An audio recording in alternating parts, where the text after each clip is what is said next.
आपके गतिविधियों पे या आपके मित्रों की गतिविधियों पे कोई भी प्रश्न चिन्ह लगाए तो आप बोलोगे कि ये देश का दुश्मन है। ये कभी खालिस्तानी बना दोगे, कभी जॉर्ज सोरोस का एजेंट बना दोगे, कभी अमेरिकी एजेंट बना दोगे, कभी चीनी एजेंट बना दोगे। पर जब आप खुद विपक्ष में रहते हो और ये काम करते हो तब आप कहलाओगे कि हम देशभक्त हैं। तो ये क्या बात हुई भाई? सोनम वांगचुक कल तक देशभक्त थे, आज वो एकदम से गद्दार हो गए। ये क्या बात है? और नेपाल का जिक्र अगर सोनम वांगचुक नहीं करते तो क्या लेह लद्दाख के लोगों को पता नहीं है कि नेपाल में क्या हो रहा है? क्या उनको पता नहीं है 2011 में अरब स्प्रिंग हुआ है? नमस्कार दोस्तों, कैसे हैं आप लोग? उम्मीद है आप सभी अच्छे होंगे। मेरी बगल वाली विंडो में आप देख पा रहे हैं राजीव रंजन जी, वरिष्ठ पत्रकार हमारे साथ मौजूद है। सर बहुत बहुत स्वागत है। सर का एक चैनल भी है, करंट अनप्लग्ड बाय राजीव, आप देखें जाकर, बहुत नॉलेजेबल वीडियो सर डालते हैं। सर मैं यहाँ आपसे जानना चाहता हूँ कि लद्दाख में आखिरकार हो क्या रहा है? जिस तरह से सोनम वांगचुक की गिरफ्तारी हुई और उन्हें देशद्रोही बताने की कोशिश हो रही है, क्या संदेश सरकार देना चाहती है कि कोई आवाज ना उठाए, अपनी मांगों को ना उठाए? अगर उठाया तो आप देशद्रोही हो जाओगे और जेल में आपको ठूस दिया जाएगा। आवाजों को कुचलने का काम सरकार आखिरकार क्यों कर रही है और किस लिए कर रही है सर? देखिए, ये तो इनकी आदत है भाई, अपने अपोजिशन को क्रश करना, डेमोक्रेटिक वॉइस जो है उसको दबाना। जो प्रजातांत्रिक संस्थानों में विश्वास जो पार्टी नहीं रखती है उसके हाथ में सत्ता की बागडोर आ गई है। अब जो भी लोग जो प्रजातांत्रिक तरीके से, तौर तरीके से काम करने में विश्वास रखते हैं, ये उन सबके गले घोटने का काम कर रही है। 2014 से लेके 2024 के बीच में मैंने खुद ने देखा है कि 3 बार सोनम वांगचुक जो है उनको बुलाया गया है यहाँ पे as a chief guest Nagpur में। ठीक है, नागपुर में आप कह लीजिए कि जो लोग आरएसएस या भाजपा में अहम पदों पे है उन लोगों ने स्टेज शेयर किया उनके साथ में। तो जिस सोनम वांगचुक के लिए ये लोग मतलब तारीफों के पुल बांधते थे, आज एकदम से वो सोनम वांगचुक इन लोगों के लिए भारत विरोधी कैसे हो गए, रासुका कैसे लग गया है? ये अपने आप में एक बहुत बड़ा सवाल है। और ये इस बात को इंगित करता है कि जो भी व्यक्ति मोदी सरकार के खिलाफ कुछ भी आवाज उठाएगा, उनके क्रियाकलापों पे प्रश्न चिन्ह लगाएगा, ये उसके ऊपर में रासुका लगा देंगे। वही इन्होंने किया है, इसमें ज्यादा आश्चर्य होने की जरूरत नहीं है। इनकी यही इनका चरित्र है, यही इनका चेहरा है, यही इनकी चाल है कि ये अपने अपोजिशन को कतई बर्दाश्त नहीं करते हैं। जी हिमांशु। अच्छा सर, यहाँ पर लद्दाख प्रशासन की तरफ से जो बयान जारी किया गया है उसमें कहा गया है कि वांगचुक की गतिविधियां क्षेत्र की सुरक्षा और शांति के लिए खतरा बन गई थी।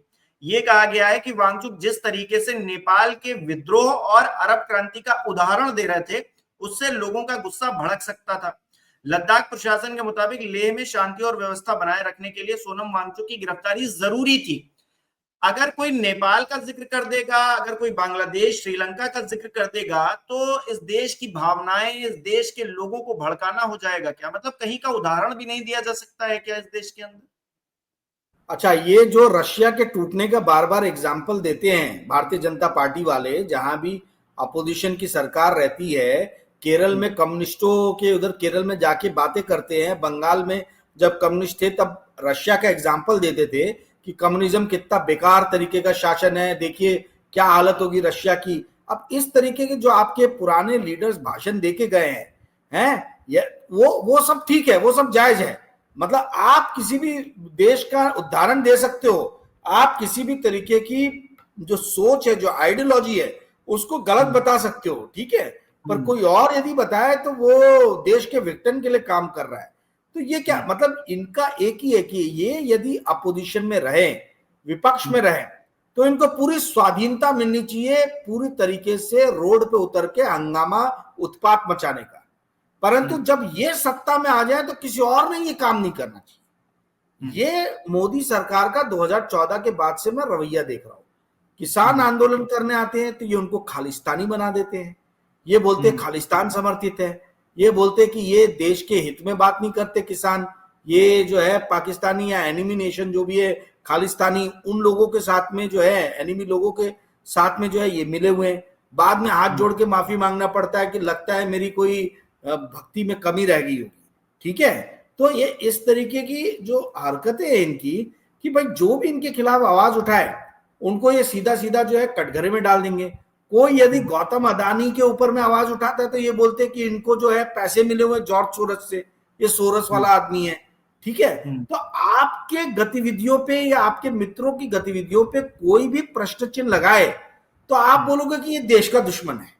ये कभी खालिस्तानी बना दोगे, कभी जॉर्ज सोरस का एजेंट बना दोगे, कभी अमेरिकी एजेंट बना दोगे, कभी चीनी एजेंट बना दोगे। पर जब आप खुद विपक्ष में रहते हो और ये काम करते हो तब आप कहलाओगे कि हम देशभक्त हैं। तो ये क्या बात हुई भाई? सोनम वांगचुक कल तक देशभक्त थे, आज वो एकदम से गद्दार हो गए, ये क्या बात है? और नेपाल का जिक्र अगर सोनम वांगचुक नहीं करते तो क्या लेह लद्दाख के लोगों को पता नहीं है कि नेपाल में क्या हो रहा है? क्या उनको पता नहीं है 2011 में अरब स्प्रिंग हुआ है? ये कैसी बचकानी बातें हैं भाई? आज की डेट में इंटरनेट है, सब लोग देख रहे हैं कि नेपाल में क्या हुआ।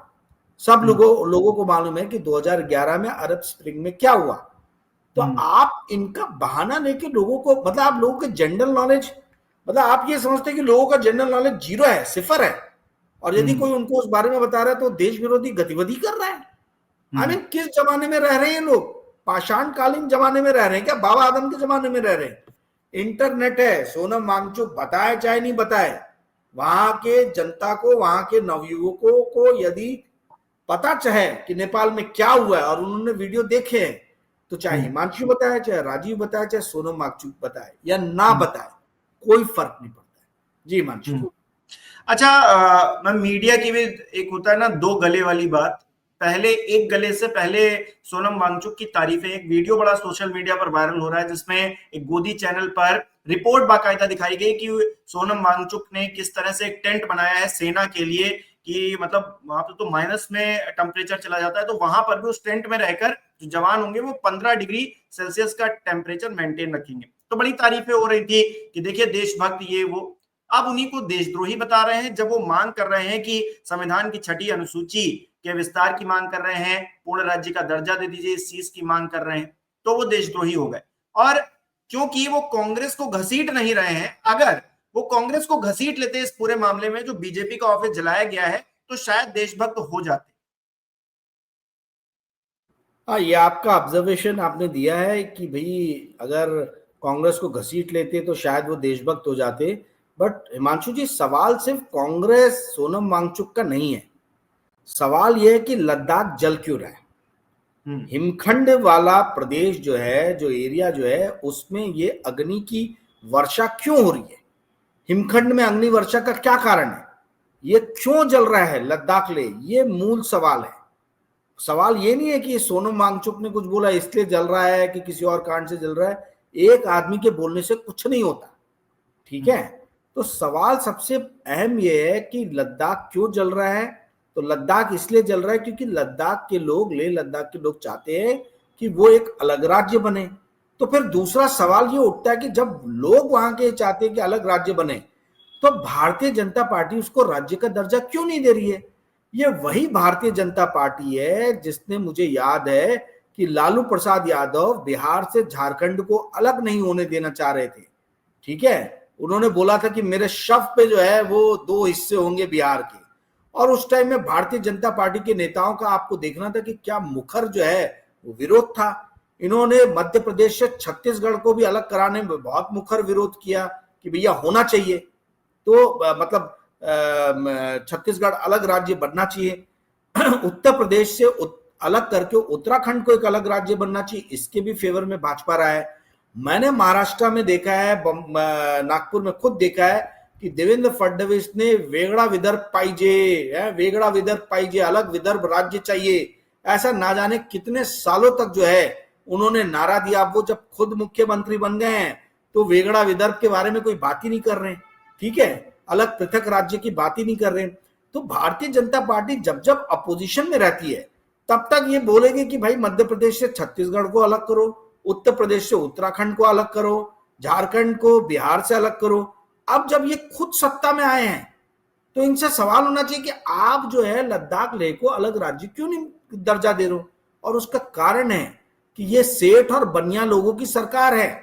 ये अगर जब तक लद्दाख लेह राज्य नहीं बनता है तब तक जितने भी वहां पे मिनरल्स हैं, वहां पे बहुत सारे मिनरल्स, इंपॉर्टेंट एलिमेंट्स, जो मेटल्स जो है, precious metal, non precious metal, इन सब के होने की संभावना है वहां पे।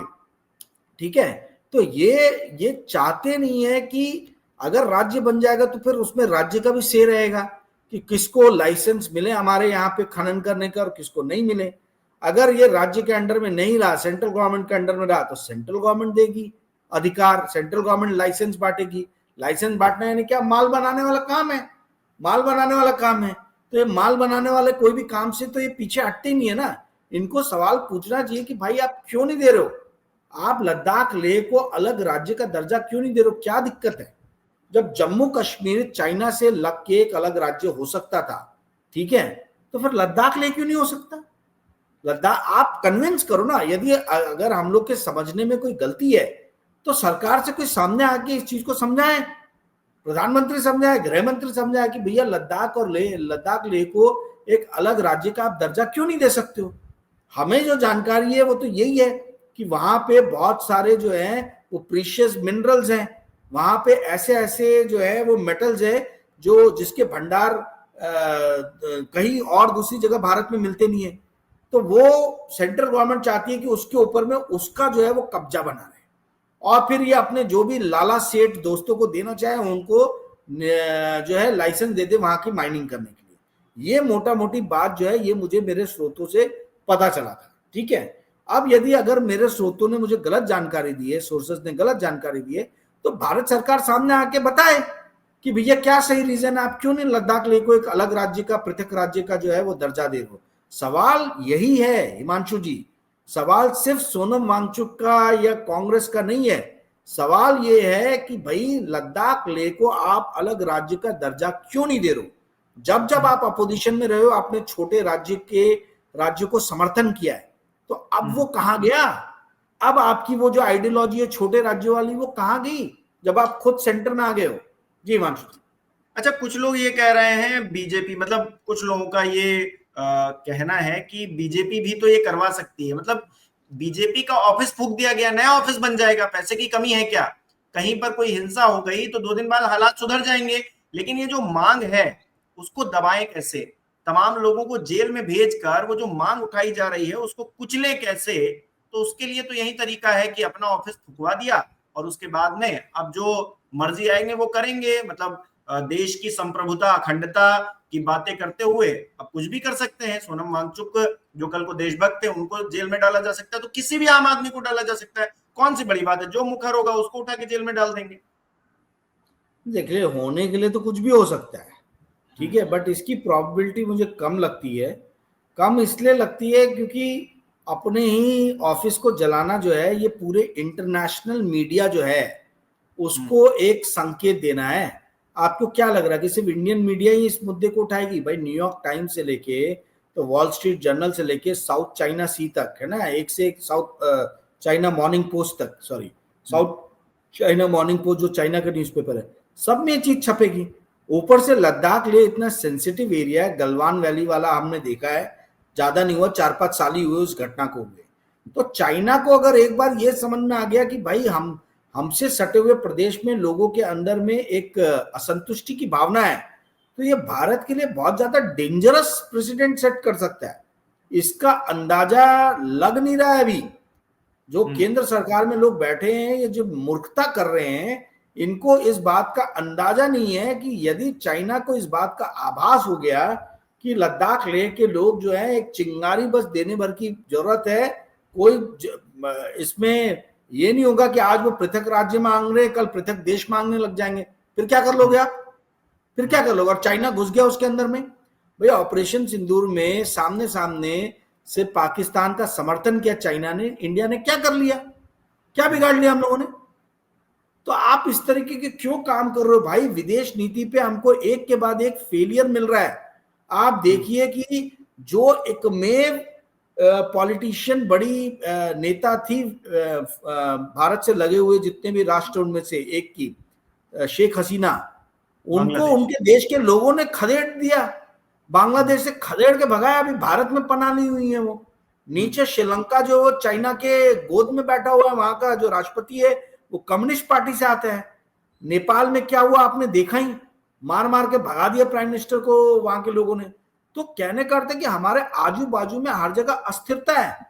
आप और क्यों ऐसा काम कर रहे हो कि अपने देश में भी अस्थिरता फैले? तो ये जो है ये यही तो बात है, यही ये जो अस्थिरता की बात होगी यही तो बीजेपी करेगी और चुनाव में इसका फायदा लेगी। अभी बिहार में इलेक्शन है, कुछ लोग उससे भी कनेक्शन जोड़ रहे हैं, कह रहे अभी बिहार में जाएंगे और कहेंगे कि देखिए हमारा ऑफिस तक फूंक दिया, कितने देशद्रोही हैं ये कांग्रेस वाले। क्योंकि बीजेपी के पास कुछ कहने को नहीं होता है तो वो इंदिरा गांधी और नेहरू जी इन सबको लाकर, राहुल गांधी को सामने लाकर अपना माहौल सेट कर लेते हैं। इस चीज में तो माहिर है।